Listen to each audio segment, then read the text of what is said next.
Vamos agora então à reportagem de capa da revista Cruzoé, intitulada Missão Impossível. Produção, pode rodar a vinheta.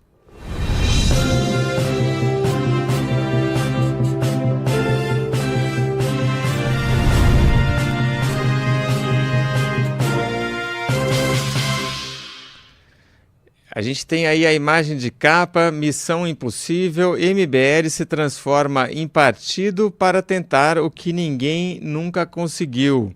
Essa é uma reportagem escrita pelo Wilson Lima e pelo Guilherme Resch, nossa dupla lá de Brasília. E eu sintetizo aqui a principal ideia do texto, é que o MBL acabou, de conseguir a autorização para o seu partido Missão e tem essa ideia de que vai ser fiel às suas ideias, aos seus princípios, que no caso estão até ali escritos no livro amarelo, que tem ali todas as ideias do partido. Esse livro foi uma grande elaboração, muita discussão para produzir esse texto. E uma posição de que, uma vez que a gente participe das eleições e consiga emplacar alguns candidatos, que eles vão se ater a essas mesmas ideias e não vão entrar no jogo sujo da política, quer dizer, não vai fazer negociação no Congresso para conseguir avançar alguma pauta, e não vão trocar de partido também. E aí o que a matéria traz são os casos de outros partidos no Brasil que também começaram com essa pegada mais ideológica e acabaram perdendo isso ao longo do caminho. Eu cito aqui, li o texto, adorei o texto ontem, eles citam o PSOL e o Partido Novo.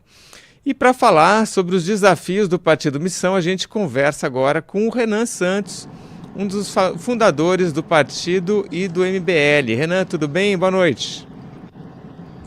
Tudo bom? Boa noite, uma honra estar aqui com vocês.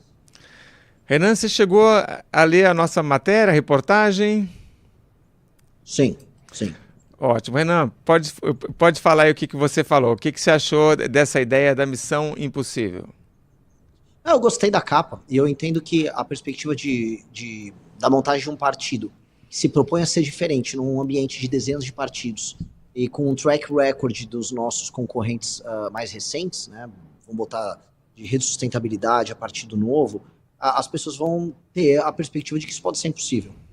E ainda mais você falar, quero ser num grupo alinhado, que se chama de direita, tendo a direita se dominada pelo bolsonarismo, realmente soa impossível, mas se a gente não se propor a fazer coisas impossíveis e maiores do que o tempo, a vida não vale a pena ser vivida. Então, gosto do desafio de tocar uma missão impossível.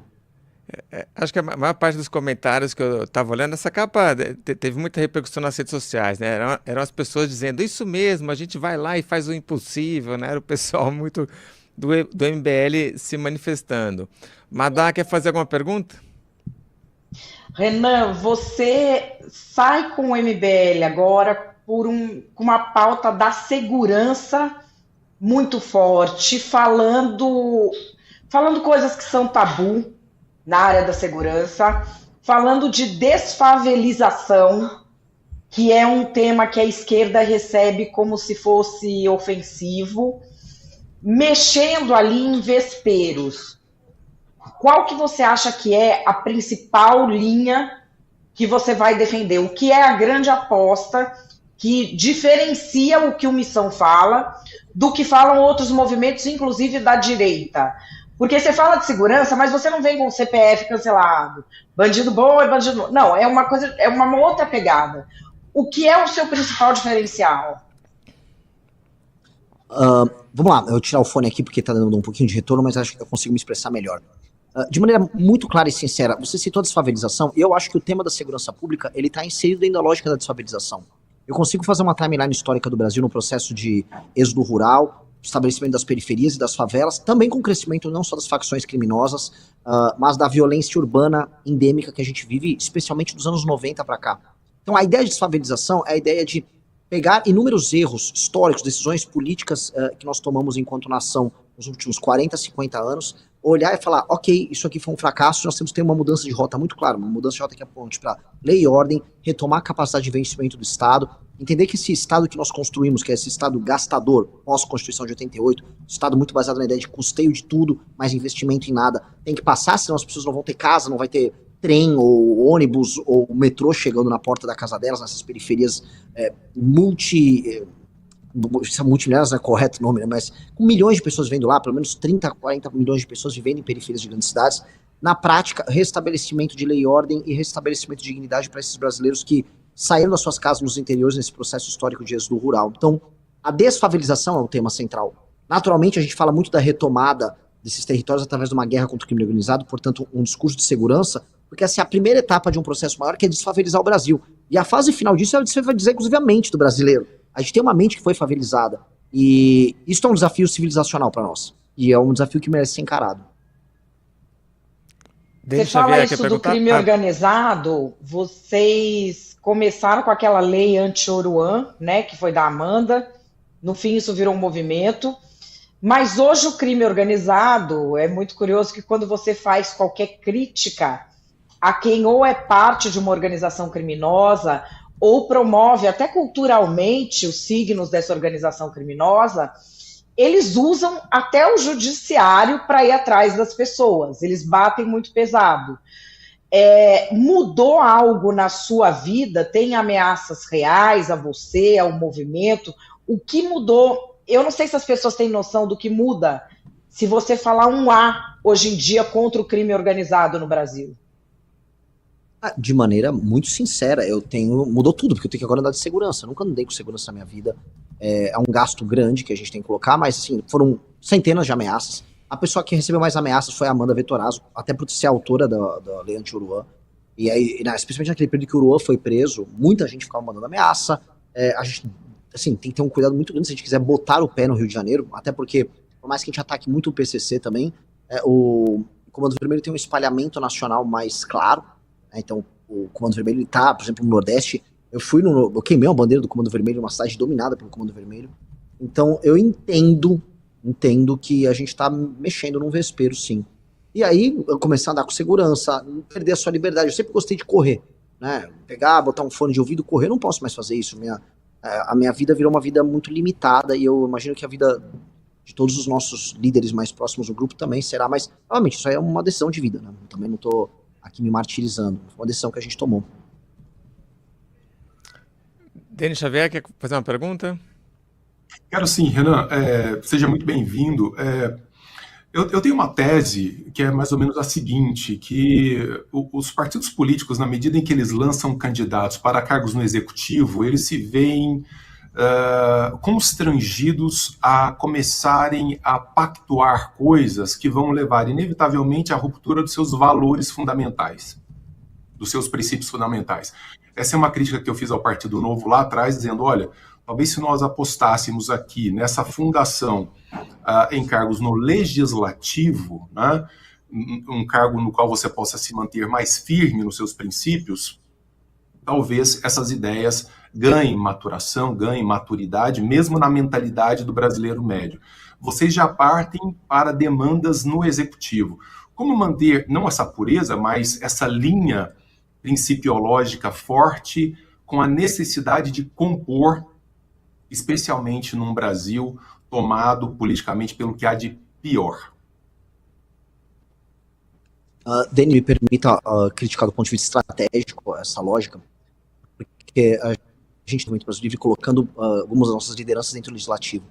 E a real que pelo modelo de democracia que nós temos aqui, a maior parte dos parlamentares que são eleitos, eles são eleitos através da compra de votos, então é uma base muito fisiológica. E você, no máximo, pode criar dentro do legislativo uma espécie de uma turma com uma bandeira que fica tocando essa bandeira, e aí em algum momento, por conta de uma crise no executivo, esses caras desse centrão, que são os compradores de votos, se juntam a você e te utilizam, vamos dizer, como uma ferramenta para gerar danos no governo, seja de direita ou de esquerda, não importa muito, e até ter um novo rearranjo, né, um novo arranjo, desculpa, de poder. Nesse sentido, você vai ficar sempre, vamos dizer, como um instrumento, mas não como alguém que executa e transforma. A sua capacidade de transformação é muito pequena. Eu creio que nós só teremos capacidade de transformar as regras do jogo em si chegando no executivo. Aí a pergunta, vocês podem se transformar no processo? Todos se transformarão no processo, eu acho que isso é inevitável. A questão é se você vai se transformar em algo ruim. eu vou ter que chegar no executivo para isso. Nós somos férreos nos nossos princípios. Eu acho que uma coisa que nos ajudou enquanto grupo, né, eu não gosto de fazer analogias religiosas, mas nós já estamos caminhando no deserto, como os judeus, aí há muito tempo, né? Então, são 10 anos de movimento, na verdade 11 anos de movimento, agora um partido político, e a gente comeu o pão que o diabo amassou, vamos dizer, sem trocar os nossos princípios, né? Não vendemos nossa integridade. Então, isso cria uma mitologia interna do minoritário que não se curvou jamais. Acho que isso será levado para o Poder Executivo, porque inevitavelmente a gente chegará em diferentes instâncias do Poder Executivo, e lá virão os desafios que têm que ser encarados com esse mesmo espírito. Foi o mesmo espírito que permitiu que a gente criasse o partido. Então, eu não temo, tá? Sei que eu tenho que ficar vigilante, porque as tentações do poder vêm para todo mundo. A gente teve casos até cômicos com vereadores eleitos pelo MBL que a gente teve que expulsar, mas, especialmente falando das principais lideranças e dada a cultura interna, temer eu não temo. Ô Renan, você falou da cultura interna e da estrutura. Eu volto aqui à questão do Partido Novo, porque é o seguinte, tanto vocês quanto o Partido Novo têm uma semelhança, que é uma estrutura partidária que não segue a estrutura partidária tradicional dos demais partidos. São estruturas partidárias diferentes. Então não é um partido que tem um cacique, que faz aquele diretório provisório e que vai distribuindo as vagas nos municípios. É uma outra lógica. Agora, entre vocês e o Partido Novo, o que é que tem de diferente de um movimento para outro? Porque a direita viu o Partido Novo surgir como uma promessa, aquela coisa, nunca vão conseguir criar um partido, porque são minoritários. Eu até ri deles. Depois, quando o Christian aparece com o partido, ele e o Amoedo, eu falei, olha, vou dar meu braço a torcer. Eles tinham uma organização, a cabeça deles era meio organizar como empresa. Daí aquilo muda, tem uma rebelião, virou um outro negócio. O que diferencia a estrutura que eles tinham no início do Partido Novo, não a de hoje, a do início, com vocês, com missão, com o MBL começando? Excelente pergunta, Madá. Vamos lá. Nós somos muito pouco parecidos com eles em qualquer fase do Partido Novo. O Partido Novo, de fato, ele tinha essa estrutura inspirada na ideia de que... Inspirada num preconceito inicial de que tudo que é público será pior e que a iniciativa privada sempre fará melhor essas coisas. Na verdade, a atividade política é uma atividade em si. Ela tem características próprias. E políticos serão melhores executores na área pública. E isso é real, porque mesmo um cara da iniciativa privada ele vai ter que se adaptar às circunstâncias de poder, que são políticas, que ele não vai encontrar na iniciativa privada. Se você é um chefe numa empresa, as pessoas têm que te obedecer, senão você as demite. No setor público você vai ter concursados, vai ter uns comissionados, você tem Ministério Público, então você vai ter um promotor, você tem imprensa. É um jogo muito diferente, é um jogo muito mais complexo, é multifatorial. Então é difícil, e naturalmente o Amoedo e a turma do Novo, eles talvez subestimaram, vamos dizer, o tamanho do desafio que eles tinham ali pela frente. A gente nunca subestimou, a gente já surgiu como grupo político. O que a gente faz enquanto tese, né? A estrutura nossa, enquanto grupo político, e isso, assim, o partido ele é parte de um grupo político. Nós temos essa divisão em 3 fases. A gente tem o universo da Valete, que a gente chama, que é o universo de discussão cultural, é uma discussão de cultura, de apontamento de horizontes. Aí a gente tem o Movimento Brasil Livre, que é um movimento que experimenta novas fórmulas políticas, novas teses, então ele é experimental no campo da ação. E o partido político, que é a missão, que ele está no campo da execução. Se você quiser discutir coisas e elaborar teses, existe todo um universo muito aberto e livre para isso. Agora, o partido é igual um exército, né? O partido, no fundo, é como se fosse uma facção de um grupo, facção aqui falando um pedaço, igual o nome do partido, que é parte, né? De uma opinião pública, e ele atua enquanto um exército sem violência. Então ele tem que ser organizado, implacável na sua execução, né? E quando eu coloco aqui implacável, é direto, reto, organizado, rápido, veloz, eficiente, capaz, e não tomado de discussões bizantinas. O Novo ele tinha discussões bizantinas sobre 2 correntes. Uma corrente queria ser parte de um certo eficientismo administrativo, e a outra queria ser bolsonarista apenas. A turma bolsonarista venceu, e aí eles transformaram o partido num partido bolsonarista.